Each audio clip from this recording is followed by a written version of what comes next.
नमस्कार, जय हिंद दोस्तों। आज के इस क्लास में हम लोग बिहार पुलिस कांस्टेबल री एग्जाम 2024 के लिए आज के सेशन में हम लोग फुल लेंथ प्रैक्टिस सेट को कवर करेंगे। जैसा कि साथियों देखेंगे तो खान सर का आपका सेट नंबर आपका 1 होगा और ये आपका नया एडिशन है। ध्यानपूर्वक आप सभी लोग इसको लगाएंगे। इसमें जितनी भी क्वेश्चंस आपका डाला गया है ये आपका 1 अक्टूबर एग्जाम पैटर्न के अकॉर्डिंग डाला गया है। तो आप सभी लोग इसमें 100 क्वेश्चंस हम लोग कवर करने वाले हैं। तो आप सभी लोग इसको सारे क्वेश्चंस को अटेम्प्ट लेंगे।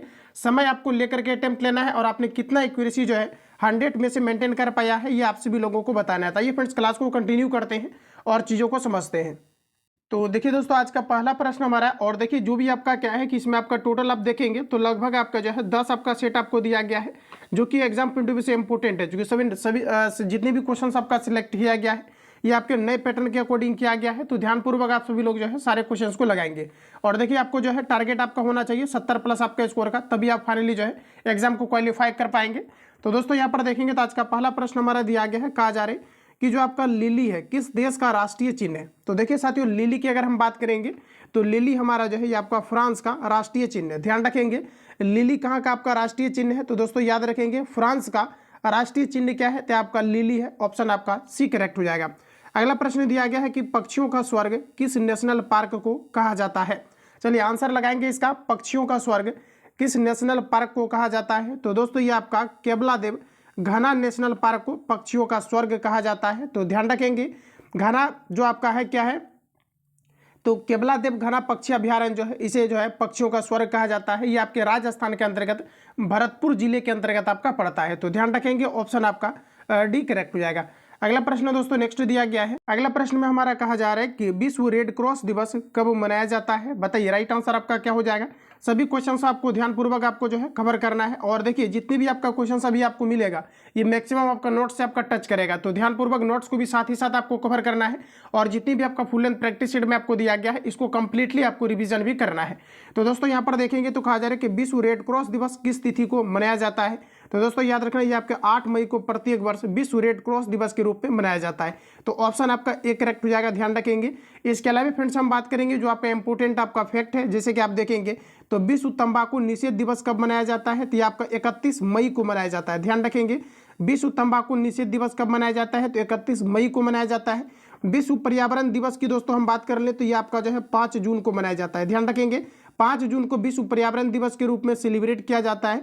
राष्ट्रीय हिंदी दिवस की दोस्तों अगर हम बात कर लेंगे तो यह आपका जो है 14 सितंबर को मनाया जाता है। ध्यान रखेंगे राष्ट्रीय जो है आपका हिंदी दिवस कब मनाया जाता है, तो 14 सितंबर को मनाया जाता है। इसके अलावा अगर हम बात करेंगे कि विश्व जो पर्यावरण संरक्षण दिवस है ये आपका कब मनाया जाता है, तो ये आपका 26 नवंबर को मनाया जाता है। तो इन सभी पॉइंट को याद रखेंगे और देखिए यहाँ पर ज़्यादा ना रिवील करते हुए इसका कंप्लीटली आपको नोट्स आपको मिल जाएगा। ठीक है, तो नोट्स में क्या है कि कंप्लीटली जितनी भी आपका बिहार पुलिस कांस्टेबल के अंतर्गत आपका डेट हो, चाहे आपका कथकली जैसे आप देखेंगे तो अलग अलग आपका लोक नृत्य आपका है, ये सारे आपको गाइडलाइंस के तहत एक आपको ग्रुप चलाए जा रहे हैं जिसमें कि कंप्लीटली मैं आपको इन्फॉर्म कर देता हूँ पहले।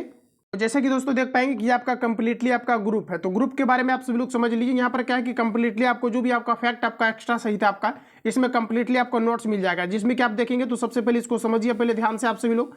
जिसमें कि फ्रेंड्स यहाँ पर देखेंगे तो स्पेशली आपका जो है बिहार पुलिस कांस्टेबल 2024 री एग्जाम के लिए बनाया गया है, जिसमें कि प्राइवेट ग्रुप की आपका क्या क्या आपका जो है इसका विशेषता है। तो यहाँ पर जैसा कि आप देख पाएंगे यहाँ पर क्या है कि डेली बेसिस पर आपको एक आपको फुल लेंथ आपको प्रैक्टिस सेट आपको लगाना है। किसी किसी दिन आपको 75 क्वेश्चंस करके आपको मिलेगा, जो कि आपका सिलेक्टिव क्वेश्चंस आपका कंप्लीटली आपका जीके जीएस का होगा।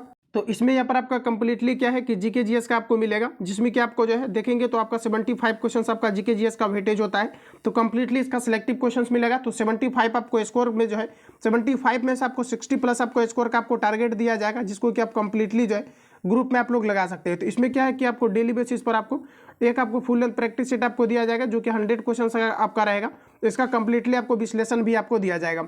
इसके अलावा आप देखेंगे तो इस ग्रुप का अंतर्गत क्या है कि आप देखेंगे तो जो भी आपका कार्यरत आपका संस्थान है इसका कंप्लीटली आपका क्या है कि ऑफलाइन का आपका कंप्लीटली इसका जो है नोट्स आपको मिल जाएगा। इसके अलावा ऑफलाइन या ऑनलाइन का जो आपके सीरीज आपके चलते हैं जिसमें कि सिलेक्टिव क्वेश्चंस का आपका, तो इसका कंप्लीटली आपको जो है मटेरियल्स आपको इसी ग्रुप पर आपको प्रोवाइड किया जा रहा है। इसके अलावा टीम के द्वारा जितनी भी क्वेश्चंस आपका सिलेक्ट किया जा रहा है टॉपिक वाइज आपका नोट्स, जो कि आपके सीएसबीसी के द्वारा हर एक बार जिस टॉपिक को आपका कवर किया गया है जहां से क्वेश्चंस आपका पूछा जाता है, जो आपका टू द पैटर्न आपका सिलेबस है, इसके अकॉर्डिंग आपके सारे क्वेश्चंस आपको अलग से नोट्स आपको मिल जाएगा, जो कि आप प्रॉपर तरीका से जो है क्लियर कर पाएंगे।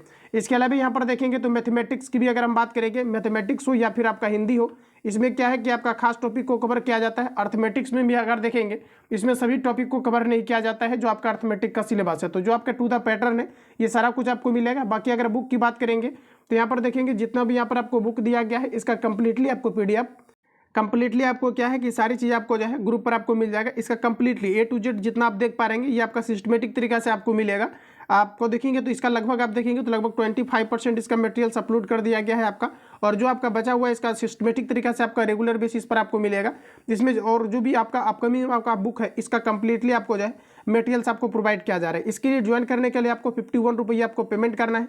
पेमेंट के बाद आपको लिंक आपको मिल जाएगा। सबसे पहले आप सभी लोग जो है यहाँ पर जो नंबर आपको दिख रहा है इस पर आपको SMS करना है व्हाट्सएप पर बिहार पुलिस कांस्टेबल लिख करके, या फिर BSSC के लिए अगर ऐड होना चाहते हैं तो BSSC लिख करके करना है, और या तो फिर आप कॉल करके इसमें कंप्लीटली आप इंक्वायरी ले सकते हैं।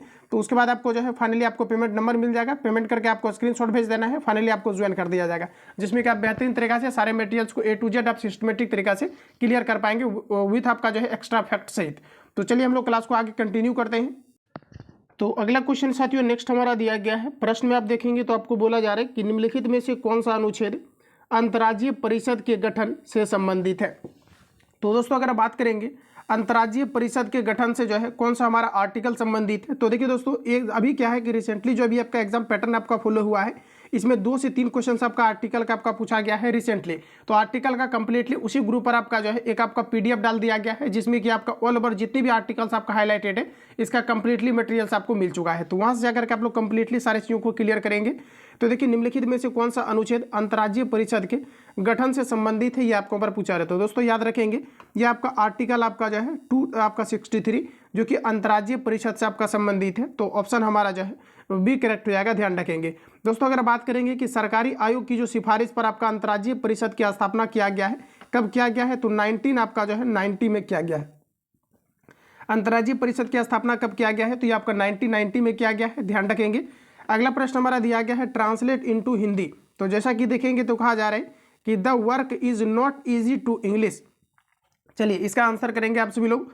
तो देखिए दोस्तों आपका यहाँ पर राइट आंसर हो जाएगा कि काम समाप्त करना आसान नहीं है, यानी कि ऑप्शन आपका जो है ये आपका करेक्ट हो जाएगा। फिनिश दिया गया है तो काम समाप्त करना आसान नहीं है, ऑप्शन A करेक्ट हो जाएगा। तो इंग्लिश से भी यहाँ से क्वेश्चन आपका फिक्स रहता है कि आपके जो है हिंदी टू इंग्लिश, या फिर देखेंगे तो इंग्लिश टू आपका हिंदी आपका पूछा जाता है। अगला दोस्तों नेक्स्ट हमारा दिया गया है, कहा जा रहा है कि निम्नलिखित में से कौन से न्यायाधीश भारत में कहा जा रहा है कि जनहित याचिका की अवधारणा के प्रवर्तक रहे हैं। चलिए इसका आंसर लगाएंगे आप सभी लोग। तो दोस्तों यहाँ पर आपका करेक्ट आंसर हो जाएगा PN भगवती रहे हैं, ऑप्शन B करेक्ट हो जाएगा। भारतीय संविधान की 8वीं अनुसूची में कहा जा रहा है कि मूल रूप से कितनी भाषाएं थी। देखिए भारतीय संविधान में 8वीं अनुसूची के अंतर्गत देखेंगे तो मूल रूप से कितनी भाषाएं थी, तो ये आपका 14 भाषा था, जिसमें कि आप सभी लोग देखेंगे तो कई सारे इसमें क्या है कि जैसे कि आपका देखेंगे 21वां संविधान संशोधन के तहत जब आपका 1976 में आपका कुछ आपका ऐड किया गया है, फिर 71वां संविधान संशोधन के तहत देखेंगे जो कि 71वां संविधान संशोधन आपका 1992 में आपका हुआ था, वहां पर भी कुछ भाषा को ऐड किया गया है। फिर आपका 52वां संविधान संशोधन आपका हुआ। तो इस प्रकार से अगर साथियों देखेंगे तो अभी रिसेंटली आपका 8वीं अनुसूची के अंतर्गत हमारा भारतीय संविधान में टोटल 22 भाषा को मान्यता प्राप्त है। तो इस प्रकार से देखेंगे तो ऑप्शन आपका D करेक्ट हो जाएगा। जो है आपका 8वीं अनुसूची के अंतर्गत रिसेंटली अगर देखेंगे तो 22 भाषा को मान्यता प्राप्त है। जबकि दोस्तों यहाँ पर देखेंगे कि जो हमारा मूल संविधान है इसमें टोटल कितनी भाषा को मान्यता प्राप्त था, तो ये आपका 14 को। तो ऑप्शन आपका ये करेक्ट हो जाएगा। चलिए आगे बढ़ते हैं, नेक्स्ट क्वेश्चन दिया गया। अगला प्रश्न हमारा नेक्स्ट में कहा जा रहा है कि निम्नलिखित में से कौन सा एक मौलिक अधिकारों का सबसे सटीक वर्णन है। देखिए जो हमारा फंडामेंटल राइट्स है इसके बारे में आपको बताना है कि सबसे सटीक वर्णन आपका क्या है। तो आइए हम लोग ऑप्शन देख लेते हैं। तो कहा जा रहा है किसी व्यक्ति को प्राप्त समस्त अधिकार, तो ऐसा बिल्कुल भी नहीं है। सारे अधिकार जो है किसी भी व्यक्ति को जो है नहीं दिया गया है। आप देखेंगे तो अगला जैसे कि संपत्ति के अधिकार को ही ले लिया जाए तो ये आपका क्या है कि हटा दिया गया है। तो इस प्रकार से देखिए अगर एग्जैक्ट आंसर की बात करेंगे तो संविधान द्वारा प्रदत्त और सुरक्षित समस्त अधिकार दिया गया है, ऑप्शन आपका C करेक्ट हो जाएगा। देखिए हमारे पास टोटल जो है अभी आपका 6 फंडामेंटल राइट्स से मौलिक अधिकार है, जिसका कि वर्णन देखेंगे तो आर्टिकल 19 के अंतर्गत और भाग 3 के अंतर्गत आपका किया गया है। तो इतने फैक्ट को साथियों याद रखेंगे, ऑप्शन आपका C करेक्ट हो जाएगा। अगला प्रश्न हमारा दिया गया है कि घरों और व्यक्तिगत उपयोग में आने वाला कहा जा रहा है कि PC वास्तव में है। घरों और व्यक्तिगत उपयोग में आने वाला PC जो है आपका वास्तव में क्या है। तो देखिए जो आपका PC है साथियों ये आपका जो है माइक्रो कंप्यूटर है, ध्यान रखेंगे क्या है, तो ये आपका माइक्रो कंप्यूटर है, ऑप्शन A करेक्ट हो जाएगा। हिमालय पर्वत श्रृंखला की उत्तरी पर्वतमाला का नाम है। हिमालय पर्वत श्रृंखला की उत्तरी पर्वतमाला का नाम क्या है? चलिए इसका आंसर करेंगे आप सभी लोग। तो दोस्तों 10 का आपका करेक्ट आंसर हो जाएगा हिमाद्री, ऑप्शन आपका एक करेक्ट हो जाएगा। एक्यूरेसी आपको देखना है कि कितना आप यहाँ से बना पा रहे हैं, आपको टेस्ट के रूप में ही आपको लगाना है, तो कंप्लीटली आप सभी लोग जो है खुद को जज भी कर पाएंगे। पृथ्वी का सबसे गहरा भाग किस महासागर में स्थित है? हिंद महासागर, प्रशांत महासागर, अटलांटिक महासागर, आर्कटिक महासागर। तो पृथ्वी का सबसे गहरा भाग की दोस्तों बात कर ले तो ये आपका करेक्ट आंसर हो जाएगा प्रशांत महासागर, बी आपका करेक्ट हो जाएगा। अगला प्रश्न दिया गया है कि भूकंप के अंतर्गत भूपट्टी के नीचे का वह स्थान जहां भूकंप आरंभ होता है कहलाता है। तो देखिए जहां पर भूकंप आरंभ होता है इसे कहा जाता है उद्गम केंद्र, ऑप्शन बी आपका करेक्ट हो जाएगा। ध्यान रखेंगे भूकंप का जहां आरंभ होता है इसे हम लोग कहते हैं उद्गम केंद्र। अगला प्रश्न हमारा नेक्स्ट दिया गया है, कहा जा रहा है कि काकरापार भारत का एक परमाणु ऊर्जा केंद्र है, यह किस राज्य में स्थित है? तो देखिए इस प्रश्न को मैंने जो है नोट्स में आपको कल जो है कवर कराया था। चलिए इसका आंसर आप सभी लोग पहले लगाएंगे कि जो आपके काकरापार है, काकरापार ये भारत के किस राज्य में जो है परमाणु ऊर्जा केंद्र स्थापित किया गया है? तो दोस्तों याद रखेंगे ये आपका गुजरात के अंतर्गत है, ये आपका जो है करेक्ट हो जाएगा। निम्नलिखित में से किस वर्ष बंगाल विभाजन की घोषणा किया गया था? देखिए बंगाल विभाजन की घोषणा ये किस वर्ष किया गया था? तो साथियों याद रखेंगे बंगाल विभाजन की घोषणा ये आपका 1905 में किया गया था, 19 जुलाई 1905 को किया गया था। ध्यान रखेंगे 19 जुलाई 1905 को बंगाल विभाजन की घोषणा किया गया था। मुस्लिम लीग की गठन कब किया गया था? तो ध्यान रखेंगे आपका 1906 में आपका किया गया था। इसके पहले दोस्तों मैं आपको बता दूं कि काकरापारा भारत का एक परमाणु ऊर्जा केंद्र है, यह किस राज्य में आपका स्थित है? तो ये आपका गुजरात में। इसके अलावा आप सभी लोग कुछ यहाँ से महत्वपूर्ण आपको फैक्ट याद रखना है, जैसे कि दोस्तों आप देखेंगे तो तारापुर ऊर्जा केंद्र जो आपका है ये आपका कहाँ पर है? तो ये आपका महाराष्ट्र के अंतर्गत है, जो कि भारत का सबसे पहला आपका जो है ये आपका जो है परमाणु ऊर्जा केंद्र आपका स्थापित किया गया था। इसके अलावा साथियों आप देखेंगे तो जैसे कि अगर बात करेंगे हम लोग तमिलनाडु का, तो देखिए तमिलनाडु के अंतर्गत आपका जो है कुंडनकुलम आपका जो है परमाणु ऊर्जा केंद्र आपका कहाँ पर है? तो कुंडनकुलम जो है आपका कहाँ पर है? तो ये आपके तमिलनाडु के अंतर्गत है। जबकि साथियों हम कर्नाटक की बात करेंगे तो जो आपका केगा है, केगा परमाणु ऊर्जा केंद्र ये कहाँ पर आपका है? तो ये आपका कर्नाटक के अंतर्गत है। तो इन सभी फैक्ट को आप लोग जो है याद रखेंगे। अगला प्रश्न हमारा नेक्स्ट दिया गया है, नील आंदोलन कहाँ हुआ था? चलिए आंसर करेंगे इसका। नील आंदोलन आपका कहाँ पर हुआ था? तो दोस्तों याद रखेंगे नील आंदोलन बंगाल में हुआ था। कहाँ पर हुआ था? तो नील आंदोलन जो है ये आपका बंगाल में हुआ था। लेकिन देखिए कुछ छात्र करते क्या है कि इसमें चंपारण लगा देते हैं। तो देखिए जब तक आपको ये ना पूछा जाए कि जो आपके महात्मा गांधी के द्वारा या फिर आपको पूछा जाए कि चंपारण सत्याग्रह कहाँ पर हुआ था, तो ये पूर्वी चंपारण में हुआ था। और आपका जो 1917 में हुआ था, जो कि महात्मा गांधी का ये आपका प्रथम आपका सत्याग्रह था। तो यहाँ पर देखिए अगर इस प्रकार से प्रश्न आपको पूछा जाता है कि नील आंदोलन कहाँ हुआ था, ये आपको पर पूछा जा रहा है, तो डायरेक्टली अगर ऐसा पूछा जाता है तो ये आपका करेक्ट आंसर हो जाएगा ऑप्शन सी, जो कि जो है नदिया जिला के अंतर्गत आपका हुआ था। और देखिए याद रखेंगे बंगाल में जो आपका नील आंदोलन हुआ था ये कब हुआ था? तो 1859 में हुआ था। डेट इंपोर्टेंट है, याद रखेंगे। अगला प्रश्न दोस्तों नेक्स्ट कहा जा रहा है कि निम्नलिखित में से किस आंदोलन के दौरान करो या मरो का नारा दिया गया था? चंपारण सत्याग्रह, असहयोग आंदोलन, सविनय अवज्ञा आंदोलन, भारत छोड़ो आंदोलन। चलिए आंसर लगाएंगे आप सभी लोग। तो करो और मरो का जो नारा है ये भारत छोड़ो आंदोलन के तहत दिया गया था। दोस्तों अगर हम बात करेंगे भारत छोड़ो आंदोलन का नारा कब दिया गया था, तो ध्यान रखेंगे आपका जो दिया गया था भारत छोड़ो आंदोलन का नारा जो दिया गया था आपका 9 अगस्त 1942 को दिया गया था। ध्यान रखेंगे भारत छोड़ो आंदोलन का नारा 9 अगस्त 1942 को दिया गया था। अगर हम बात करेंगे ऑप्शन में क्या है, करो और मरो का नारा कब दिया गया था, तो भारत छोड़ो आंदोलन के समय दिया गया था। ऑप्शन आपका डी करेक्ट हो जाएगा। अगला प्रश्न दिया गया है, जापान द्वारा पर्ल हार्बर पर कब आक्रमण किया गया था? जापान द्वारा पर्ल हार्बर पर कब आक्रमण किया गया था?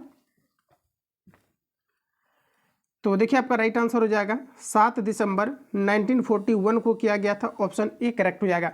जबकि देखेंगे तो अमेरिका के द्वारा परमाणु हमला जो है जापान पर कब किया गया था? तो दोस्तों याद रखेंगे 6 अगस्त को। कब किया गया था? 6 अगस्त 1945 को किया गया था जापान के जो है हिरोशिमा पर। जबकि नागासाकी पर आप देखेंगे तो ये आपका किया गया था 9 अगस्त 1945 को किया गया था। तो ध्यान रखेंगे ऑप्शन आपका ए करेक्ट हो जाएगा। अगला प्रश्न हमारा दिया गया है, कहा जा रहा है कि संयुक्त राष्ट्र संघ की ध्वज का पृष्ठभूमि किस रंग का है? संयुक्त राष्ट्र संघ की ध्वज भूमि का पृष्ठ रंग कैसा है? तो ये आपका करेक्ट आंसर हो जाएगा हल्का नीला है। ऑप्शन डी करेक्ट हो जाएगा। अगला प्रश्न कहा जा रहा है कि डी मॉर्गन नियम से कहा जा रहा है कि ए इंटरसेक्शन बी का होल डैश इक्वल टू क्या होगा? चलिए इसका आंसर बताएंगे आप सभी लोग। ये इंटरसेक्शन बी का, सॉरी इसको इंटरसेक्शन नहीं बोलेंगे, इसको हम लोग बोलेंगे यूनियन, ठीक है। ए यूनियन बी का होल डैश बराबर कितना होगा, तो दोस्तों याद रखेंगे ये आपका करेक्ट आंसर हो जाएगा ए डैश, और यहाँ पर आपका हो जाएगा इंटरसेक्शन बी डैश। ऐसे रहेगा तो यूनियन, और ऐसे करके रहेगा तो इंटरसेक्शन बोलेंगे। तो ऑप्शन आपका सी करेक्ट हो जाएगा। अगला प्रश्न की बात करेंगे तो नेक्स्ट दिया गया यहाँ पर आपको सेट है, ए में दिया गया, फिर यहाँ पर बी दिया गया है, और बोला जा रहा है कि ए यूनियन बी का मान क्या होगा, ये आप सभी लोगों को बताना है। तो देखिए दोस्तों, जब भी कभी इस प्रकार के क्वेश्चंस आपके आते हैं तो यहाँ पर आपको सिंपली क्या करना रहता है, आपको मिला करके लिखना रहता है। जबकि इंटरसेक्शन में आप देखेंगे तो आपका कॉमन डिजिट को छांटना रहता है। तो यहाँ पर देखिए यूनियन वाला में क्या होता है, मिला करके लिखना है।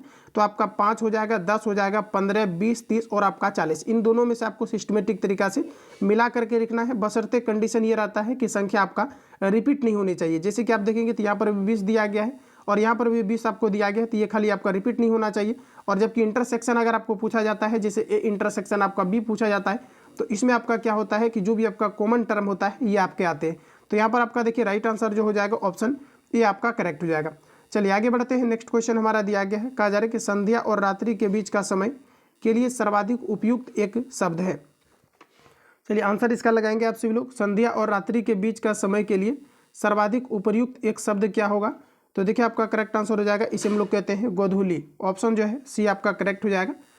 आगे बढ़ते हैं। नेक्स्ट क्वेश्चन हमारा दिया गया है, प्रश्न में देखेंगे तो कहा जा रहा है कि मीराबाई किस काल की कवयित्री थी, भक्ति काल, रीतिकाल, आधुनिक, आदिकाल।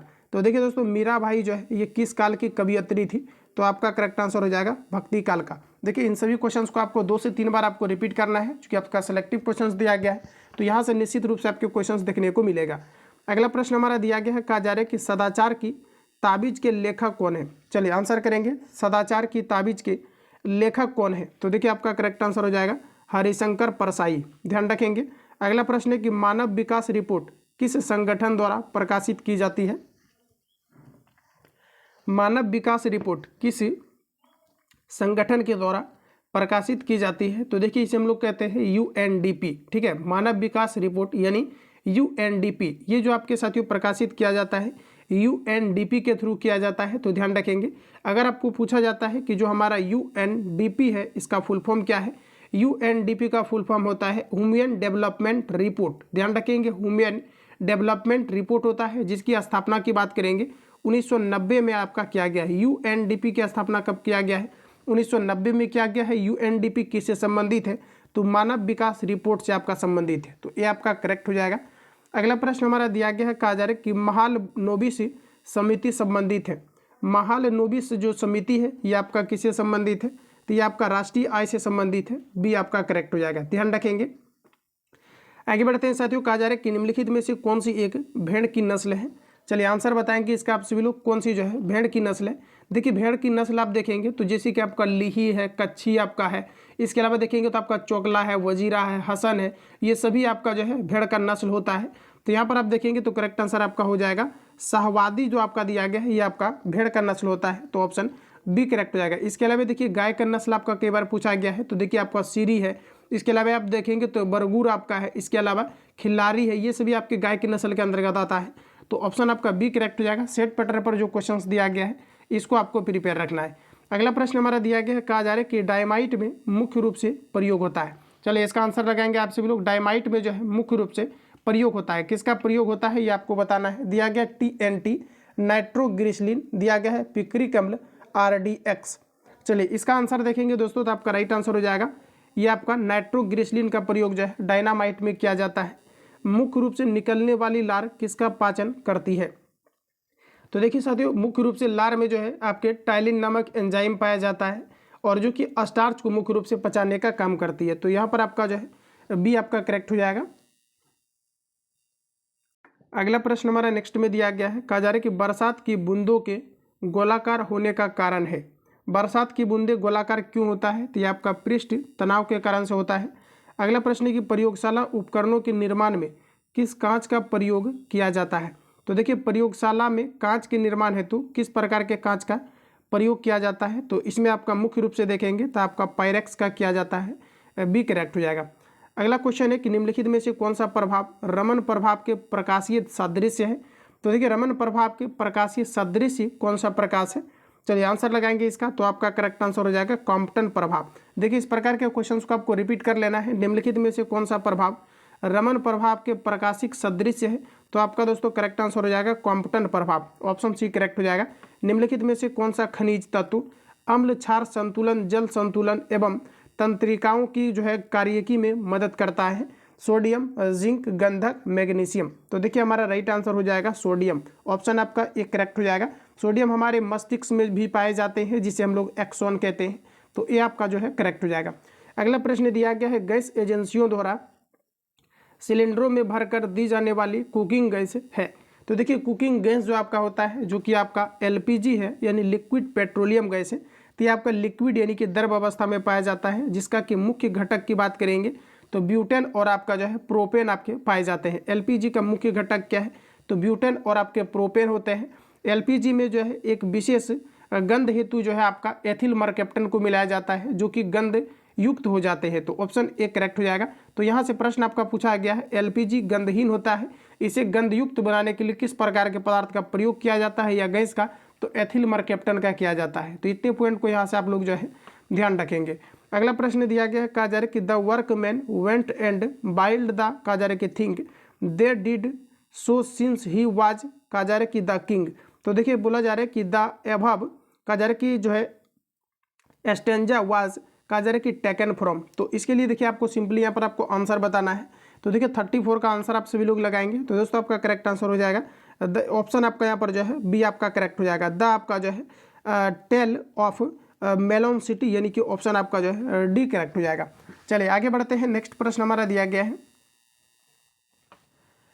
देखिए नेक्स्ट क्वेश्चन हमारा दिया गया कहा जा रहा है कि fill in the blanks with the appropriate preposition कहा जा रहा है कि दे कहा जा रहा है कि डी राइट हिम डैश कहा जा रहा है कि एवरीथिंग। तो यहाँ पर देखिए आपको सिंपली प्रीपोजिशन का यूज करना है, तो दोस्तों यहाँ पर आपका करेक्ट आंसर हो जाएगा ऑप्शन ए। नेक्स्ट हमारा दिया गया है कि choose the correctly spelled word.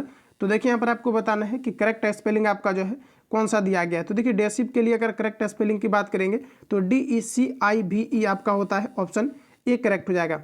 अगला प्रश्न दिया गया है दही में किस प्रकार का अम्ल पाया जाता है, इंपोर्टेंट रहेगा, जो बार बार क्वेश्चंस आपके आते हैं। इसके अलावा पूछा जाता है दूध का खट्टापन का क्या कारण है, तो लैक्टिक अम्ल होता है।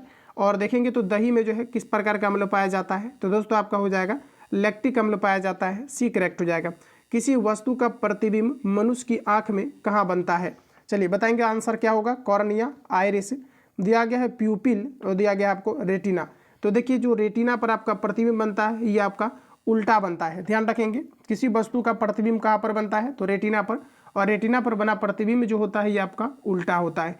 अगला प्रश्न है दोस्तों कहा जा रहा है कि जल में नाइट्रोजन तथा ऑक्सीजन की परमाणु संख्याओं का अनुपात है। चलिए सबसे पहले तो आपको जल का आपको फॉर्मूला याद होने चाहिए। जल का फॉर्मूला है तो बिल्कुल आप इसको सॉल्व कर पाएंगे। तो देखिए जल का हमारा जो फॉर्मूला होता है H2O होता है। इसमें हमारा कहा जा रहा है हाइड्रोजन तथा ऑक्सीजन की परमाणु संख्याओं का अनुपात क्या होगा। तो देखिए हाइड्रोजन यहाँ पर कितना हो जाएगा 2 और ऑक्सीजन का आपका कितना हो जाएगा 1। तो यहाँ पर आप देखेंगे तो साथियों क्या पूछा जा रहा है कि हाइड्रोजन तथा ऑक्सीजन की परमाणु संख्या का अनुपात क्या होगा। तो हाइड्रोजन का आपका कितना होता है 1। तो देखिए यहाँ पर जो आप 2 देख पा रहे होंगे ये हाइड्रोजन का नहीं है, ये आपका किसका है, तो ये आपका ऑक्सीजन का है। चूँकि आप जब किसी भी चीज़ का जब आप क्या करते हैं कि जब आप कंपाउंड्स का निर्माण करते हैं तो इसमें जो संयोजकता होता है ये आपस में इंटरचेंज होता है। तो ऑक्सीजन वाला क्या होता है हाइड्रोजन के पास, हाइड्रोजन वाला ऑक्सीजन के पास जाता है। तो यहाँ पर देखेंगे तो पूछा जा रहा है कि हाइड्रोजन और ऑक्सीजन का, तो हाइड्रोजन का आपका कितना हो जाएगा, हाइड्रोजन का आपका हो जाएगा कितना 1 और ऑक्सीजन का कितना हो जाएगा आपका 2। तो हाइड्रोजन का और ऑक्सीजन का जो है परमाणुओं का, देखिए यहाँ पर पूछा क्या जा रहा है, परमाणु संख्या का नहीं पूछा जा रहा है, बोला जा रहा है कि परमाणु संख्या का अनुपात क्या होगा ये आपको ऊपर पूछा रहा है। तो यहाँ पर देखिए आपका क्या हो जाएगा, ऑप्शन आपका बी करेक्ट हो जाएगा, 2:1 आपका 1 होगा। यहाँ पर देखिए कन्फ्यूजन हो गया, देखिए आप ध्यान रखिएगा H2O जैसे आपको दिया क्या है, ठीक है। तो यहाँ पर देखिए साथियों क्या पूछा रहे हैं कि हाइड्रोजन तथा ऑक्सीजन की परमाणु संख्या, यहाँ पर देखिए हाइड्रोजन का 2 परमाणु है और ऑक्सीजन का कितना है आपका 1 है। अभी देखेंगे तो कंपाउंड्स में आपका, तो यहाँ पर आपका 2:1 आपका 1 होगा, ठीक है। अगर आप सभी लोग अगर 2:1 अगर लगा रहे हैं तो फिर आपका गलत है। यहाँ पर आपका करेक्ट आंसर जो हो जाएगा बी करेक्ट हो जाएगा, तो ध्यान रखिएगा। चलिए अगला प्रश्न है साथियों, नेक्स्ट दिया गया है, कहा जा रहा है कि मेनार्की निम्न में से किसका उदाहरण है। चलिए आंसर करेंगे आप सभी लोग, सभी को पढ़िए पहले आप ध्यान से, मेनार्की निम्न में से किसका उदाहरण है। तो देखिए दोस्तों आपका करेक्ट आंसर हो जाएगा लड़कियों में मानसिक चक्र का प्रथम बार प्रारंभ होना, ये आपका क्या कहलाता है, मेनार्की कहलाता है। तो ये आपका जो है करेक्ट हो जाएगा। अगला प्रश्न हमारा नेक्स्ट में दिया गया है, देखेंगे तो आपका मैथमेटिक्स का क्वेश्चन दिया गया है। तो सिंपली आपको जो है इसको कैलकुलेट करना है, ठीक है।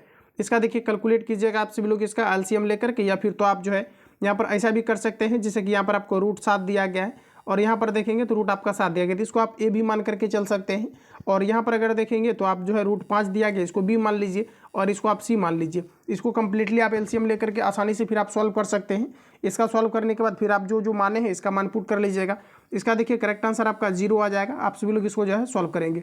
अगला प्रश्न दोस्तों नेक्स्ट दिया गया है, कहा जा रहा है कि 0.37 पर रेकरिंग प्लस आप देखेंगे तो 8.576 पर आपको रेकरिंग दिया गया है। सिंपल से यहाँ पर आपको इसको कैलकुलेट करना है। तो आइए हम लोग इसको कैलकुलेट करते हैं। तो देखिए आपको सिंपली क्या हो जाएगा, यहाँ पर आपका 37 और बटे में देखिए आपका जो है जितनी भी आपका संख्या पर रेकरिंग रहता है उतना हम लोग नीचे 99 लिखते हैं। प्लस आपका हो जाएगा इस ऊपर आप देखेंगे दोस्तों तो कितना हो जाएगा आपका 56 हो जाएगा जितना पर आपका रेकरिंग है। और देखिए किस पर आपका रेकरिंग नहीं है। और देखिए यहाँ पर जो 8 आपका है ये बीच में आपको 8 जो है प्लस में आपको लेकर के चलना है। अब देखिए यहाँ पर आपका कितना है, तो 2 अंक पर रेकरिंग है, नीचे में आपको 99 रखना है। इसका फाइनली आप कैलकुलेशन करेंगे तो इसका राइट आंसर आ जाएगा। इसका ऑथेंटिक आपका आंसर आ जाएगा 8.93 पर रेकरिंग। इसको सिंपली आपको डिवाइड करना है सॉल्व करने के बाद। सॉल्व जैसे मान लिया जाए कि आप किसी भी संख्या में, जैसे मान लिया जाए 2 से आप 3 में भाग लगा रहे हैं, तो जो संख्या का बराबर आपका रिपीटेशन होता है, जैसे मान लीजिए 3 का रिपीटेशन होगा तो 3 पर आपको सिंपली रेकरिंग लगा देना है। ये इन चीज़ों को रिप्रेजेंट करता है कि 3 आपका बार बार रिपीट हुआ है। तो ऑप्शन आपका ए करेक्ट हो जाएगा। तो आप लोग डिवाइड कर लेना, रिपीट होगा। अगला प्रश्न दिया गया है कि त्रिभुज एबीसी में कहा जा रहा है कि कौन एबीसी और कौन सी, कहा जा रहा है कि ए सी बी के अंतः कौन समद्विभाजक है। कहा जा रहा है कि एक दूसरे से बिंदु ओ पर मिले, यदि कौन, कहा जा रहा है कि बी ओ सी बराबर 110 डिग्री, तब कहा जा रहा है कि कौन बी ए सी का मान क्या होगा, ये आप सभी लोगों को बताना है। देखिए प्रश्न को आप सभी लोग जो है 2 से 3 बार इसको पढ़िएगा, ये आपका क्लियर हो जाएगा। देखिए यहाँ पर आपको सिंपली पूछा क्या जा रहा है, जैसे कि सपोज दैट ये आपका क्या है, एक ट्रेंगल है। इसमें कहा जा रहा है कि त्रिभुज एबीसी आपका है, तो जैसे मान लिया जाए कि ये आपका ए है, बी है और ये आपका सी है। अब देखिए प्रश्न में क्या जा रहा है, ओ पर मिलता है। तो देखिए दोस्तों यहाँ पर आपको ओ बना लेना है, सिंपली ऐसे करके इसको आप जो है करेंगे। अब देखिए यहाँ पर प्रश्न में क्या कहा जा रहा है, प्रश्न हमारा कहा जा रहा है कि ए बी सी, और कहा जा रहा है कि ए बी सी में कौन ए बी सी, ठीक है, ए बी सी, चलिए हो गया। अब देखिए कहा जा रहा है कि ए सी बी, ए सी और ये आपका है बी। अब कहा जा रहा है कि कौन के अंतः कौन समद्विभाजक है। अंतः कौन आपका क्या है, तो बोला जा रहा है कि समद्विभाजक है। कहा जा रहा है कि अंतः कौन समद्विभाजक है। और फिर प्रश्न में कहा जा रहा है कि बी ओ सी बराबर दिया है, यानी कि ये जो आपको दिया गया 110 डिग्री दिया गया है। तो प्रश्न हमारा कहा जा रहा है कि कौन बी ए सी का मान क्या होगा, यानी कि बी ए सी का मान क्या होगा, यानी ए आपको जो है बताना है। तो दोस्तों जब भी कभी इस प्रकार के क्वेश्चन आपका पूछा जाता है तो देखिए इसका सिंपली आपका फॉर्मूला जो होता है, जैसे कि आपको पूछा जा रहा है बी ओ सी पूछा जा रहा है, बी ओ सी आपको यहाँ पर दिया गया है। तो देखिए इसका हमारा फॉर्मूला होता है कौन बी ओ सी बराबर आपका 90 प्लस आपका कौन ए अपॉन आपका 2 होता है। इस पर देखिए आप कैलकुलेट कीजिए, इसका करेक्ट आंसर आपका आ जाएगा। अब देखिए प्रश्न यहाँ पर आप देखेंगे तो बी ओ सी का मान कितना दिया गया है, 110 डिग्री। तो यहाँ पर आप रखिएगा 90 दिया गया, कौन ए हमें पूछा जा रहा है, तो फाइनली आपका निकल जाएगा। इतना आपको खुद से कैलकुलेट करना है, इसका ऑथेंटिक आंसर आ जाएगा। इसका देखिए जो आप सॉल्व करेंगे तो इसका करेक्ट आंसर आपका 40 आ जाएगा। ऑप्शन हमारा ए करेक्ट हो जाएगा। मैथमेटिक्स आपको कंप्लीटली सॉल्व करना है। अगला प्रश्न दिया गया है कि पायरेक्स के बने गिलास में कहा जा रहा है कि गर्म पानी डालने पर वह नहीं चटकता है, क्योंकि पायरेक्स क्यों नहीं चटकता है, तो ये जो है आपका गर्म करने से अधिक प्रसारित नहीं होता, इसलिए जो है पायरेक्स नहीं चटकता है। तो बी आपका यहाँ पर करेक्ट हो जाएगा। चलिए आगे बढ़ते हैं। अगला प्रश्न हमारा दिया गया है नेक्स्ट की फ्रेंड्स बात करेंगे। तो कहा जा रहा है कि निम्नलिखित में से कौन सी मानव हार्मोन में आयोडीन निहित है। देखिए आयोडीन किस में निहित है, चलिए आंसर करेंगे आप सभी लोग, पहले इसका आंसर लगाएंगे। तो देखिए आपका दोस्तों राइट आंसर हो जाएगा थायरॉक्सिन, और डी करेक्ट हो जाएगा। मानव शरीर के रचना के संदर्भ में एंटीबॉडीज होते हैं।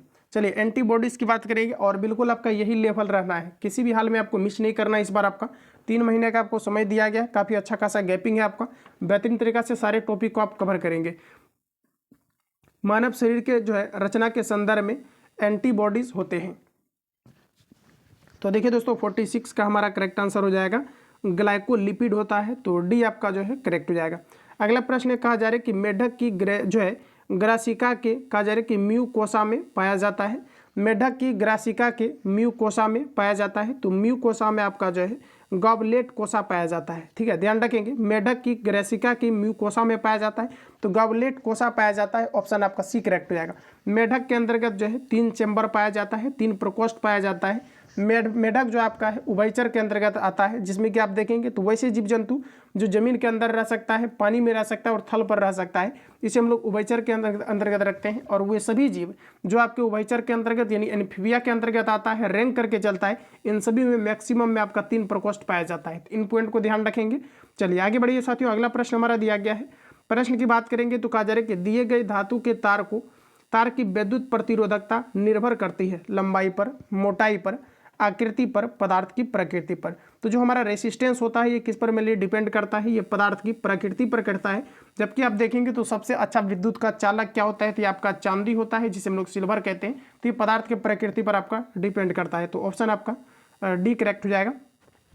अगला प्रश्न देखिए आपको 49 और 50 जो है आपका, read the passage carefully and answer the questions that follow. देखिए साथियों, इसको आपको सिंपली यहाँ पर आपको रीड करना है और नीचे जो आपको यहाँ पर दिया गया है इसका सिंपली आप सभी लोग जो है आंसर करेंगे। ठीक है, तो इसका आप सभी लोग एक स्क्रीनशॉट लीजिए।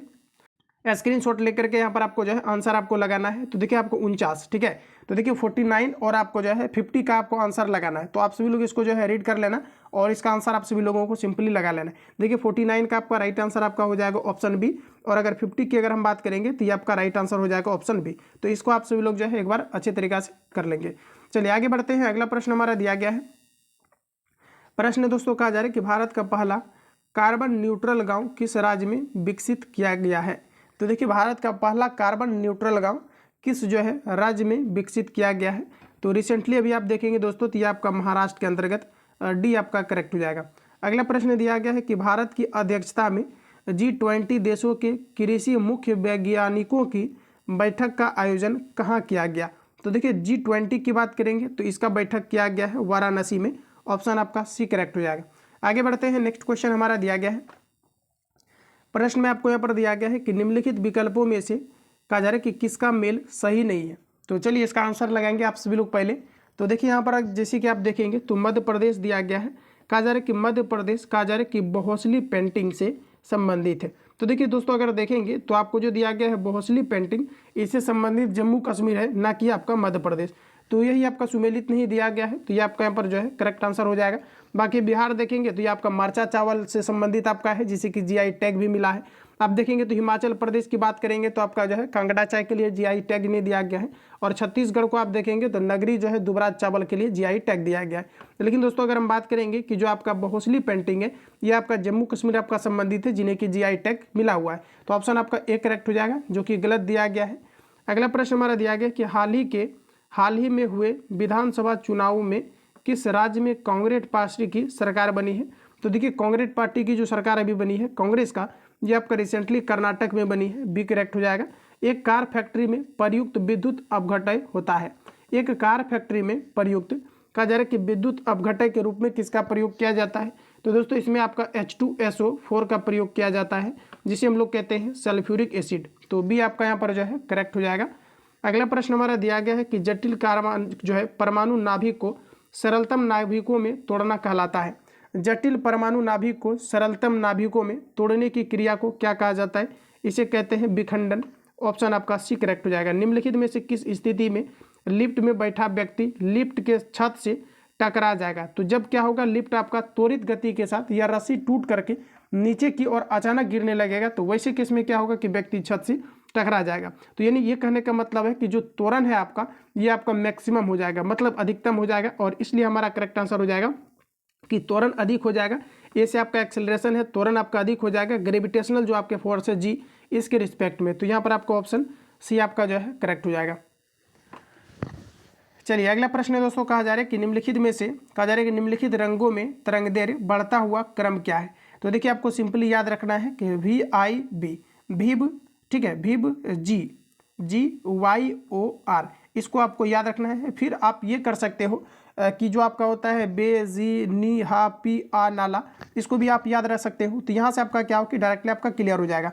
तो देखिए सबसे पहले नंबर पर आपका क्या आएगा, तो देखिए तरंगदैर्घ्य का बढ़ता हुआ क्रम के अकॉर्डिंग लगाना है। तो सबसे पहले आपका बैगनी आएगा, क्योंकि इसका जो आपका क्या होता है कि जो आपका इसका तरंगदैर्घ्य होता है ये आपका सबसे कम होता है, ठीक है।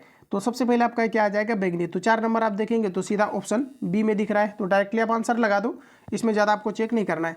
अगला प्रश्न हमारा दिया गया है, किसी धनराशि पर 5% प्रति वर्ष की दर पर 2 वर्षों के साधारण ब्याज और चक्रवृद्धि ब्याज के बीच का अंतर 63 रुपये के बराबर होगा। तो चलिए इसको आप लोग सॉल्व कीजिए पहले। तो यहाँ पर अगर देखेंगे दोस्तों, जब भी इस प्रकार के क्वेश्चन हमारा पूछा जाता है कि अंतर आपका सेम है, तो इसके लिए सिंपली हम लोग क्या करेंगे, ठीक है, इसके लिए हम लोग सिंपली क्या करेंगे, तो यहाँ पर आप देखेंगे तो कहा जा रहा है कि किस धनराशि पर 5% की दर पर 2 वर्ष के साधारण ब्याज और कहा जा रहा है कि चक्रवृद्धि ब्याज के बीच का अंतर जो है 63 रुपये के बराबर होगा, ये आपको ऊपर पूछा जा रहा है। तो आइए हम लोग इसको कैलकुलेट करते हैं। और यहाँ पर देखिए सिंपली आप इसको जो है ट्रिक पर भी लेकर के जा सकते हैं। ट्रिक पर हम लोग कैसे जाते हैं, तो देखिए इसका जो डिफरेंस का फॉर्मूला होता है ये आपका होता है P इंटू आर स्क्वायर, और यहाँ पर आपका 100 का स्क्वायर हो जाता है। इसको आप लोग नोट डाउन कर सकते हो। यहाँ पर जब भी इस प्रकार के क्वेश्चन पूछा जाता है अंतर वाला, तो ये सभी चीज़ें आपको यहाँ पर दिया हुआ रहता है। इसमें सिंपली आप सॉल्व करेंगे तो यहाँ पर आपका 63 हो जाएगा, क्योंकि डिफरेंस आपको 63 दिया गया है। अब देखिए P इंटू आपका क्या था, आपका R था, R की बात करेंगे R स्क्वायर था, तो यहाँ पर आपका कितना हो जाएगा 5 इंटू आपका 5 हो जाएगा। नीचे आप देखेंगे तो 100 का स्क्वायर था, तो 100 इंटू आपको यहाँ पर सिंपली 100 करना है। इसको आप लोग सॉल्व कीजिएगा, इसका करेक्ट आंसर आपका आ जाएगा P आपका फाइनली निकल करके। और 59 का हमारा जो एग्जैक्ट आंसर आएगा फ्रेंड्स आपका, ये आपका आ जाएगा 25,200। तो इसको आप लोग देख लेना, ऑप्शन आपका डी करेक्ट हो जाएगा। अगला प्रश्न आपको दिया गया है, अगला क्वेश्चन हमारा नेक्स्ट में दिया गया है, कहा जा रहा है कि 8 centimetre into 4 centimetre into 2 centimetre आयाम वाले एक ठोस घनाभ को गलाकर 2 सेंटीमीटर कोर वाले एक समान घनों में ढाला जाता है, तो इन घनों की समान बोला जा रहा है कि समान घनों की संख्या कितनी होगी, ये आपको नंबर बताना है। तो देखिए आप सिंपली ऐसा करते हैं कि इसका आयतन निकाल लीजिए, तो 8 इंटू 4 इंटू आपका 2 हो जाएगा। यहाँ पर देखिए 8 इंटू 4 इंटू आपका 2 हो जाएगा। अब देखिए घन बनाया गया है, तो देखिए घन का जो आयतन होता है एक क्यू आपका होता है, ठीक है। तो 2 का क्यू करेंगे तो 2 इंटू आपका 2 हो जाएगा। 2 से 2 कैंसिल आउट हो जाएगा, 2 दूनी 4, ये आपका कंप्लीटली कट जाएगा। तो इस प्रकार से आप देखेंगे दोस्तों, तो आपका यहाँ पर राइट आंसर हो जाएगा ऑप्शन ए। अगला प्रश्न कहा जा रहा है कि वाक्य के पूर्ण होने पर कौन सा चिन्ह लगाया जाता है। तो चलिए इसका आंसर लगाएंगे आप सभी लोग। देखिए दोस्तों, आपको जो मैथमेटिक्स का और रीजनिंग का जो क्वेश्चन आपके आने हैं और हिंदी का, ये सभी आपको सिलेक्टिव आपका ग्रुप पर ही मिल जाएगा विथ एक्स्ट्रा फैक्ट सहित आपका।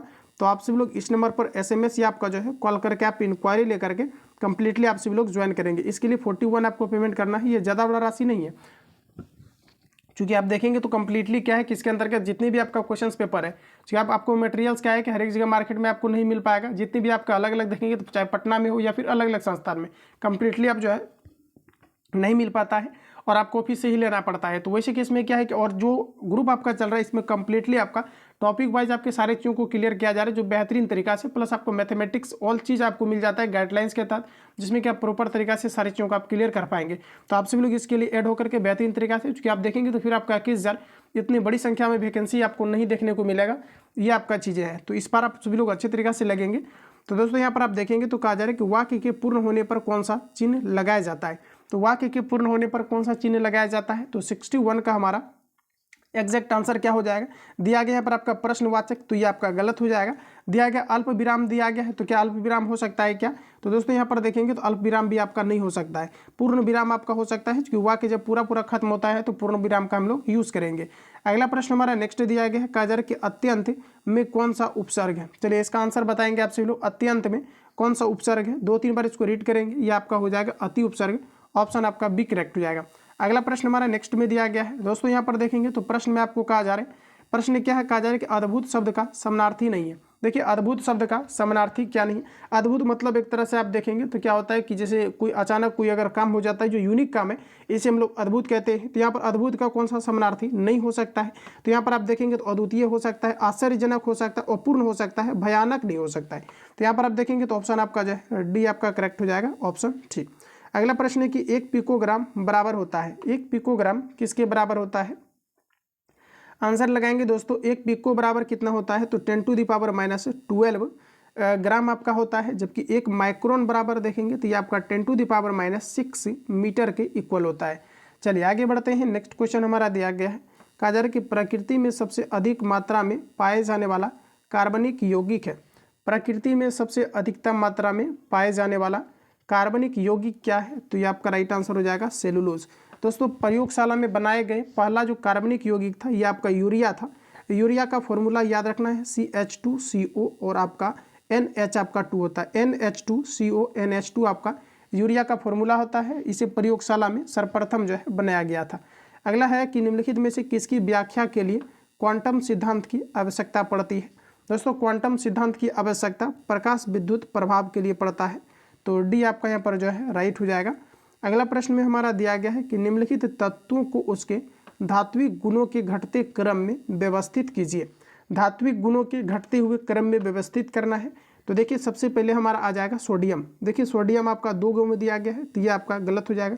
सोडियम के बाद अगर फ्रेंड्स आप देखेंगे तो सोडियम के बाद हमारा आ जाएगा मैग्नीशियम, इसमें दिया गया है, ऑप्शन आपका बी करेक्ट हो जाएगा। 2019 का जो शिफ्ट आपका कंडक्ट हुआ था, सेकेंड शिफ्ट आपका, उसमें देखेंगे तो ये आपका क्वेश्चन जो है आपका पूछा गया था।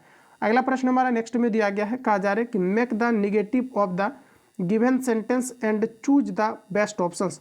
तो कहा जा रहा है कि ही इज़ योर फ्रेंड, इसको आपको निगेटिव में इसको ट्रांसलेट करना है, तो निगेटिव में करेंगे तो he is not your enemy, ये आपका करेक्ट आंसर हो जाएगा, ये आपका जो है सही है। अगला प्रश्न हमारा दिया गया है, कहा जा रहा है कि फ़ारेनहाइट पैमाने में हिमांक तथा भाप बिंदु के बीच की दूरी को कितने बराबर भागों में बांटा गया है। चलिए आंसर लगाएंगे आप सभी लोग इसका, तो देखिए आपका राइट आंसर हो जाएगा 180 में बांटा गया है, बी आपका करेक्ट हो जाएगा। नेक्स्ट क्वेश्चन है कि हड्डियों में फॉस्फोरस डैश के रूप में पाया जाता है। हड्डियों में फॉस्फोरस किस रूप में पाया जाता है, तो हड्डी में फॉस्फोरस आपका कैल्शियम फॉस्फेट के रूप में पाया जाता है। चलिए आगे बढ़ते हैं फ्रेंड्स। अगला प्रश्न हमारा दिया गया है, किसी झील में एक पत्थर फेंकने पर जैसे जैसे वह जल में नीचे डूबता जाता है उस पर उत्प्लावन वेग जो है क्या होगा। उत्प्लावन वेग क्या है, तो जब भी किसी वस्तु को किसी द्रव में डुबाया जाता है तो जल के द्वारा जो बल लगाया जाता है अंदर से उस वस्तु पर, इसे हम लोग कहते हैं उत्प्लावन बल। तो उत्प्लावन बल क्या होगा, तो एक समान रहेगा, ऑप्शन डी हमारा करेक्ट हो जाएगा। अगला प्रश्न आपको दिया गया है, कहा जा रहा है कि भारत का सबसे ऊंचा बांध कौन सा है। देखिए दोस्तों भारत का सबसे ऊंचा बांध कौन सा है, चलिए आंसर इसका लगाएंगे पहले आप लोग।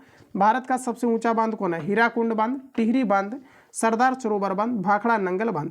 तो 72 का हमारा करेक्ट आंसर हो जाएगा भाखड़ा नंगल बांध, जो भारत का सबसे ऊंचा बांध है। सबसे लंबा बांध की बात करेंगे तो ये आपका हीराकुंड बांध हो जाएगा, जो ओडिशा राज्य के अंतर्गत महानदी के तट पर अवस्थित है। तो इतने पॉइंट को आपको ध्यान रखना है। चलिए आगे बढ़िए। अगला प्रश्न हमारा दिया गया है, प्रश्न कहता है साथियों का भारत का सबसे प्राचीन कृत्रिम बंदरगाह कौन सा है। भारत का सबसे प्राचीन कृत्रिम बंदरगाह कौन सा है, तो 73 का आपका करेक्ट आंसर हो जाएगा चेन्नई। नेक्स्ट है गुलाबी क्रांति संबंधित है। दोस्तों गुलाबी क्रांति की बात करेंगे तो ये आपका जो है प्याज उत्पादन से संबंधित है, ये आपका करेक्ट हो जाएगा। अगला प्रश्न में हमारा दिया गया है, नई आर्थिक नीति कब घोषित की गई। नई आर्थिक नीति कब घोषित किया गया है, तो रिसेंटली अभी आपको पता होना चाहिए नई आर्थिक नीति को ये आपका कब घोषित किया गया है, तो 24 जुलाई 1991 को नई आर्थिक नीति की घोषणा किया गया था। ध्यान रखिएगा नई आर्थिक नीति की कब घोषणा किया गया था, तो ये आपका जो है 24 जुलाई 1991 को किया गया था। अगला प्रश्न है कि भजन वैष्णव कहा जा रहा है कि जन तो तेने कहिए पीर पराई जाने रे की रचना कौन किया था। चलिए ये आपका जो है हिंदी टाइप का क्वेश्चन दिया गया है, आप इसका लगाएंगे दोस्तों। कहा जा रहा है कि भजन जो आपका है, कहा जा रहा है कि वैष्णव जन तो तेरे कहिए पीर पराई जाने रे की रचना कौन किया था, ये आपको पर बताना है। तो देखिए ये आपका किया था नरसिंह मेहता के द्वारा, सी आपका सही हो जाएगा। अगला प्रश्न है, कहा जा रहा है कि हम्पी नगर किन दो नदियों के घाटी के बीच स्थित है। हम्पी नगर किन दो नदियों के घाटी के बीच स्थित है, तो 77 का करेक्ट आंसर हो जाएगा तुंगभद्रा तथा कृष्णा नदी के बीच, यानी कि आपका दोस्तों डी आपका सही हो जाएगा। अगला प्रश्न में हमारा दिया गया है कि चीन के शासकों द्वारा चीन का जो है कहा जा रहा है कि मशहूर दीवार बनाने का मूल उद्देश्य क्या था। चीन के शासकों द्वारा चीन का मशहूर दीवार बनाने का मूल उद्देश्य क्या था, तो आपका राइट आंसर हो जाएगा आक्रमणियों से रक्षा करना, ऑप्शन बी करेक्ट हो जाएगा। निम्नलिखित में से किस भाषा में महावीर द्वारा अपनी शिक्षा का प्रचार प्रसार किया गया था। एग्जाम के लिए इंपोर्टेंट रहेगा, बताइए राइट आंसर क्या होगा। महावीर द्वारा अपनी शिक्षा का प्रचार प्रसार किस भाषा में किया गया था। आंसर लगाएंगे दोस्तों आप सभी लोग इसका, तो देखिए आपका जो है प्राकृत भाषा में किया गया था। कर्क रेखा किस राज्य से नहीं गुजरती है, तो देखिए दोस्तों कर्क रेखा टोटल 8 राज्यों से होकर के गुजरती है। कर्क रेखा टोटल 8 राज्यों से होकर के गुजरती है, जिसमें कि आप देखेंगे तो गुजरात, राजस्थान, मध्य प्रदेश, छत्तीसगढ़, झारखंड, पश्चिम बंगाल, त्रिपुरा, मिजोरम। नोट डाउन करेंगे, कर्क रेखा टोटल 8 राज्यों से होकर के गुजरती है, जिसमें कि गुजरात, राजस्थान, मध्य प्रदेश, छत्तीसगढ़, झारखंड, पश्चिम बंगाल, पश्चिम बंगाल, त्रिपुरा और आपके मिजोरम से होकर के गुजरती है। दोस्तों अगर हम बात करेंगे कर्क रेखा कितने डिग्री पर झुका है, तो ये आपका 23.5 डिग्री पर आपका झुका हुआ है। जबकि हम बात करेंगे कर्क रेखा किस राज्य से होकर नहीं गुजरता है, तो दोस्तों याद रखना ओडिशा से होकर के आपका नहीं गुजरता है। तो ऑप्शन आपका जो है बी करेक्ट हो जाएगा, ध्यान रखेंगे। चलिए आगे बढ़ते हैं। अगला प्रश्न हमारा दिया गया है, कहा जा रहा है कि निम्नलिखित याम्योत्तर में से कौन सा भारत का मानक याम्योत्तर है। तो देखिए मानक याम्योत्तर की बात करेंगे तो ये आपका राइट आंसर हो जाएगा 82.5 डिग्री पूर्व, यानी 82 डिग्री 30 मिनट पूर्व, ऑप्शन सी करेक्ट हो जाएगा। निम्नलिखित में से कहा जा रहा है कि जापान का महत्वपूर्ण सूती वस्त्र उत्पादक केंद्र है। चलिए आंसर करेंगे आप सभी लोग, निम्नलिखित में से जापान का महत्वपूर्ण सूती वस्त्र उत्पादन केंद्र क्या है, तो ऑथेंटिक हमारा करेक्ट आंसर हो जाएगा ओसाका। विश्व जनसंख्या रिपोर्ट 2023 के अनुसार अधिक जनसंख्या वाले देशों के समूह में से कौन सा अवरोही क्रम में है। तो देखिए सबसे ज़्यादा जनगणना के सबसे अधिक अगर जनसंख्या देखेंगे तो भारत अपना जैसा कि पता है कि आ जाएगा आपका, तो यहाँ पर भारत, फिर चाइना, फिर यूएसए और फिर आपका ब्राज़ील आ जाएगा। तो ऑप्शन दोस्तों आपका यहाँ पर जो है डी करेक्ट हो जाएगा। जबकि क्षेत्रफल की दृष्टि में देखेंगे तो भारत जो आपका है यह आपका 7वें नंबर पर आता है। जबकि 1 नंबर पर आप देखेंगे तो ये आपका जो है रूस आता है, ध्यान रखेंगे रूस आपका 1 नंबर पर आता है। चलिए आगे बढ़ते हैं। अगला प्रश्न हमारा दिया गया है, प्रश्न में हमारा बोला जा रहा है कि मंत्रिपरिषद सामूहिक रूप से किसके प्रति उत्तरदायी होते हैं।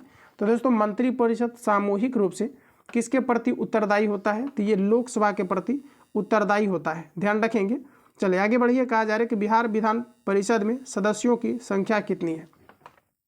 आंसर लगाएंगे आपसे लोग, बिहार विधान परिषद में सदस्यों की टोटल संख्या कितनी है, तो 85 का आपका राइट आंसर हो जाएगा ऑप्शन सी 75 है। जबकि आप लोकसभा में देखेंगे तो टोटल सीटों की संख्या आपका 40 है। तो ऑप्शन आपका जो है सी करेक्ट हो जाएगा।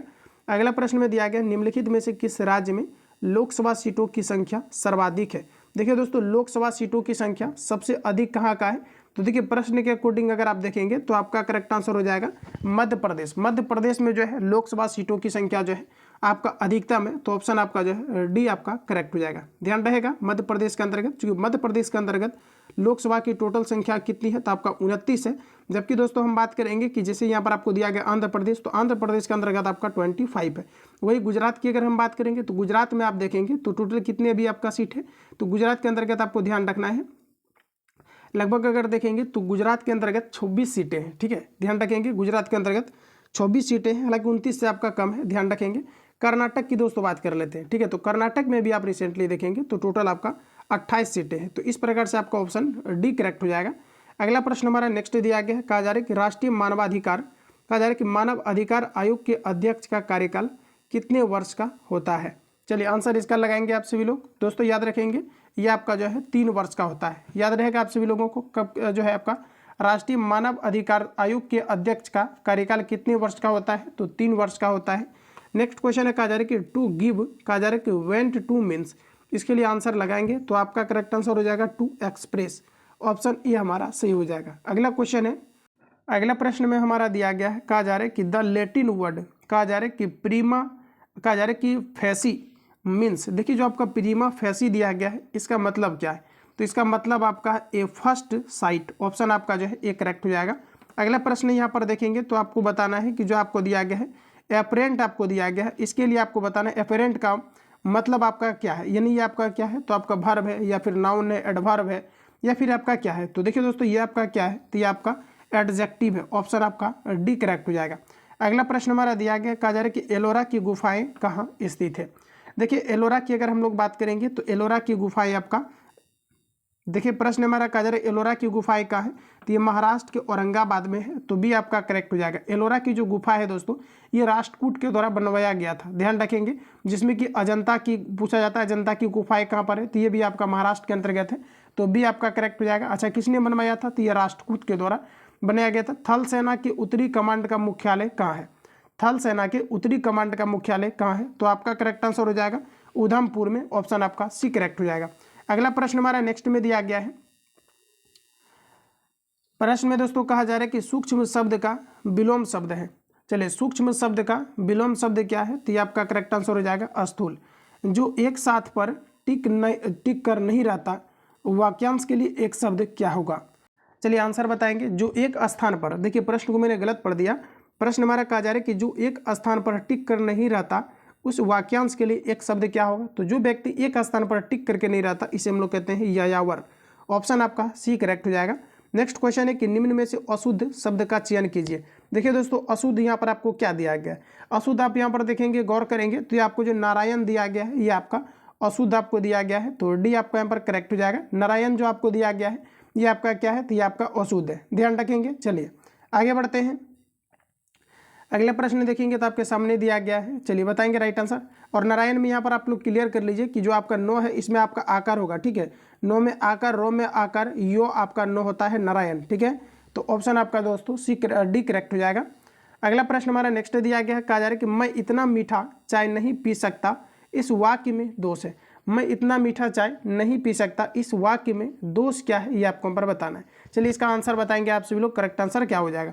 तो देखिए आपका जो है अवंती दोष है, ऑप्शन आपका ए करेक्ट हो जाएगा, ध्यान रखेंगे, ठीक है। चलिए आगे बढ़ते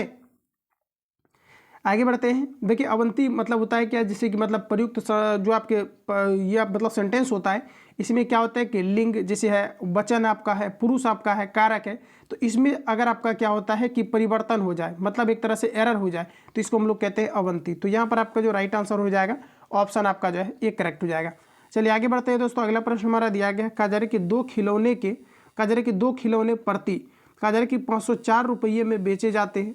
एक खिलौने पर विक्रेता को 12% का लाभ होता है और दूसरे पर 4% की हानि होती है। तो कहा जा रहा है कि दोनों खिलौने के बेचने पर कहा जा रहा है कितने प्रतिशत का लाभ या हानि होगा, ये आप सभी लोगों को बताना है। चलिए आंसर बताएंगे आप सभी लोग, इसका क्या हो जाएगा आपका। तो देखिए दोस्तों, आपको सिंपली क्या करना है कि इसको 2 बार कैलकुलेट करना है, ठीक है। तो जैसे कि मान लिया जाए, बोला जा रहा है कि 2 खिलौना है आपका, इसको देखिए कितना में आपका बेचा जा रहा है, तो 504 में आपका बेचा जा रहा है, तो 504 में इसको बेचा जा रहा है, ठीक है। अच्छा इसमें और देखेंगे आप सभी लोग, तो जैसे कि आप ये भी मान सकते हैं कितना इसका सीपी आप मान लीजिए, ठीक है। जैसे कि मान लिया जाए कि इसका सीपी मान लीजिए आप एक्स आपका है, तो इसमें से क्या कहा जा रहा है कि 2 खिलौने हैं, तो एक बार इसको चलिए बेचा जा रहा है, तो इसमें क्या है कि आपका 12% का लाभ हो जा रहा है, तो यानी कि आपका क्या हो जाएगा 112 अपॉन आपका कितना हो जाएगा 100।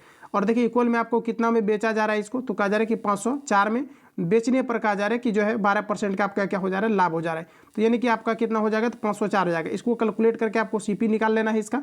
पूरा इसी टाइप से क्या करना है कि पुनः एक बार जो है 4% का हानि हो रहा है, तो 4% का जब हानि हो रहा है तो x इंटू आपका 4% का हानि हो जा रहा है, तो 96 अपॉन आपका 100 इक्वल टू आपका 504 हो जाएगा। तो दोनों आप निकाल लेना और देख लेना आपकी जो है क्या हानि हो रहा है या फिर आपका लाभ हो रहा है। एक पर 4% का आपने दिया और दूसरे पर जो है इतना का आपने हानि दिया, तो दोनों का सीपी आपका निकल जाएगा, तो क्लियर हो जाएगा।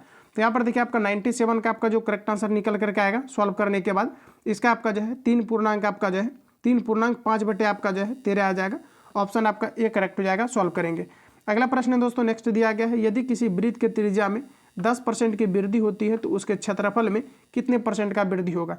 तो वृत्त का देखिए क्षेत्रफल क्या होता है पाई आर स्क्वायर, त्रिज्या में वृद्धि करेंगे तो 10 का आपका क्या हो जाएगा स्क्वायर, तो यानी कि आपका कितना बढ़ जाएगा आपका, तो आप देखेंगे तो कहा जा रहा है कितने % का आपका वृद्धि हो जाएगा। तो यहाँ पर आप डायरेक्टली देखेंगे तो आपका क्या होता है कि 10 यानी 100 गुना का वृद्धि हो जाएगा। तो यहाँ पर आप देखेंगे तो कहीं पर भी इस प्रकार का ऑप्शन नहीं दिया गया है, लेकिन यहाँ पर देखिए अगर इस प्रकार से आपका नहीं सॉल्व हुआ तो सिंपली हम लोग क्या करते हैं कि जहाँ पर भी क्या होता है कि जब एक ही वस्तु पर 2 बार घटनाएं घटती है, जैसे एग्जांपल के लिए पाई आर स्क्वायर आपका होता है, तो स्क्वायर आपका यानी कि आर पर 2 बार घटना घटेगा क्योंकि आर स्क्वायर है। तो ऐसे केस में दोस्तों हम लोग क्या करते हैं कि जब भी कभी एक ही वस्तु पर 2 बार घटना घटता है, एक बार आपका बढ़ जाता है एक बार आपका घट जाता है, तो जब या फिर दोनों बार आपका बढ़ जाए, जब भी कभी एक ही वस्तु पर 2 बार घटनाएं घटती है तो वहाँ पर हम लोग फॉर्मूला का यूज़ करते हैं a plus b plus a b upon आपका 100 का यूज़ करते हैं। इस पर आप लोग जो है सॉल्व करेंगे। अब देखिए सॉल्व आपको कैसे करना है, तो देखिए 10% की वृद्धि हुआ है तो 10 प्लस आपका कितना हो जाएगा 10 प्लस 10 इंटू आपका 10, चूंकि ए बी आपका होता है नीचे में आपका 100 हो जाएगा, इसको कंप्लीटली काटिए 10 10 20 और एक यहाँ से आपका बचेगा, तो 21% आपका हो जाएगा, बी करेक्ट हो जाएगा। मैथ में कोई भी जान नहीं रहता है, बशर्ते आपको थोड़ा ध्यान देना है और जो भी आपका लेंदी क्वेश्चन रहेगा हिंट्स करेंगे तो आप लोग इसको बना लेंगे। अगर आपको फिर भी प्रॉब्लम हो रहा है तो आप सब लोग कमेंट कर देना इसी सेशन के एंड में, तो कंप्लीटली आपको सॉल्व मिलेगा।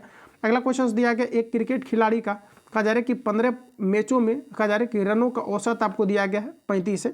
कहा जा रहा है कि तद अनुसार यदि पहले मैचों में उसका औसत जो है 45 है तो अंतिम 5 जो है आपका मैचों का औसत इसका कितना होगा, ये आपको पर पूछा जा रहा है। देखिए प्रश्न को आप सभी लोग जो है क्लियर पहले समझिए। तो देखिए प्रश्न में आप दोस्तों देखेंगे तो कहा जा रहा है आपका कि एक क्रिकेट खिलाड़ी 15 मैचों में रनों का औसत कितना है, तो आपका 35 है। ठीक है, तो 15 मैच जो ये इन्होंने खेला है, ये इसका कितना औसत है आपका 35। तो सिंपली हम लोग क्या करेंगे कि 15 इंटू आप यहाँ जो है 35 यहाँ पर कर दीजिए। 15 इंटू 35 करेंगे तो ये आपका जो है 525 हो जाएगा। अब देखिए प्रश्न में फिर कहा जा रहा है आपका 15 मैचों में क्या है कि जो है एक क्रिकेट खिलाड़ी ने 15 मैचों में जो है मैचों का औसत रन इसका कितना है 35।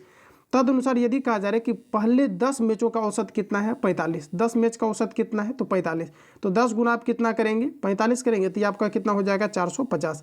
अब कहा जा रहा है कि तो अंतिम 5 मैचों का इसका औसत जो है आपका क्या होगा। तो चलिए हम लोग इसको कैलकुलेट करते हैं। सबसे पहले हम लोग सिंपली क्या करते हैं कि 525 में से 450 आप माइनस कर दो। ठीक है, तो यहाँ पर आपका कितना बच जाएगा 75। अब जो 5 आपका मैच है इसमें आपका एवरेज क्या होना चाहिए, ये तो आपका योग है पूरा, अब हमें निकालना क्या है एवरेज। तो 5 से आप सिंपली डिवाइड कर दो, 5 से डिवाइड करेंगे 15 25 75, यानी कि दोस्तों आपका करेक्ट आंसर हो जाएगा 15, ऑप्शन ए आपका करेक्ट हो जाएगा। अगला प्रश्न कहा जा रहा है कि बाढ़ से डूबे वन, कहा जा रहा है यहाँ पर आपका कि संबंध है। चलिए आंसर इसका करेंगे आप सभी लोग। बाढ़ से डूबे वन का संबंध किससे है, ये आपको बार पूछा। देखिए 100 का आंसर आपका ऑप्शन डी करेक्ट हो जाएगा, अनूप से है तो डी आपका करेक्ट हो जाएगा। तो फ्रेंड जितने भी क्वेश्चंस दिया था मैंने आपको कंप्लीटली करा दिया है। इसका फुल लेंथ प्रैक्टिस सेट या फिर आप सभी लोग इसका कंप्लीटली जो आपका सेट दिया गया है, नया आपका एडिशन लॉन्च किया गया है, इसका कंप्लीटली आपको सारा मटेरियल्स आपको ग्रुप पर आपको मिलेगा। तो कंप्लीटली आप सभी लोग जो है इसमें ऐड होकर के आप सभी लोग जो है आप लोग ऐड हो जाना, इसका इंक्वायरी ले लेना। और मैं आपको यहीं पर बता दूं कि इसके लिए आपका जो है 51 आपका फी रखा गया है मिनिमम, क्योंकि जो भी आपका कॉस्टली, चूँकि इसमें इन्वेस्टमेंट मेरा भी लगता है, क्योंकि आप देखेंगे तो सारा मटेरियल्स को उतना जो है आपके ले पाना, क्योंकि मार्केट में अभी ये चीज़ आपका जो है पटना में नहीं मिल पाता है। तो इस कारण से क्या है कि इसमें आपका फी जो आपको रखा गया और 51 रुपया के बदले आपको सारा मटेरियल्स इससे कई गुना 10 गुना आपको ज़्यादा ही आपको प्रोवाइड किया जाएगा, जिसमें कि ऑल ओवर आपका जो है पूरा गाइडलाइंस के तहत एक सिस्टमेटिक तरीके से सारी चीज़ें आपका कवर कराया जाएगा। बाकी दोस्तों किसी प्रकार का डाउट या संशय हो तो आप सभी लोग कमेंट बॉक्स में अपना फीडबैक देंगे। जो लोग चैनल पर पहली बार विजिट किए हैं चैनल को सब्सक्राइब करके बेल आइकन को प्रेस कर लेना, क्योंकि जब भी क्लास अपलोड हो नोटिफिकेशन आपको टाइम टू टाइम मिलते हैं साथियों नेक्स्ट क्लास में। तब तक के लिए जय हिंद, बेस्ट ऑफ लक।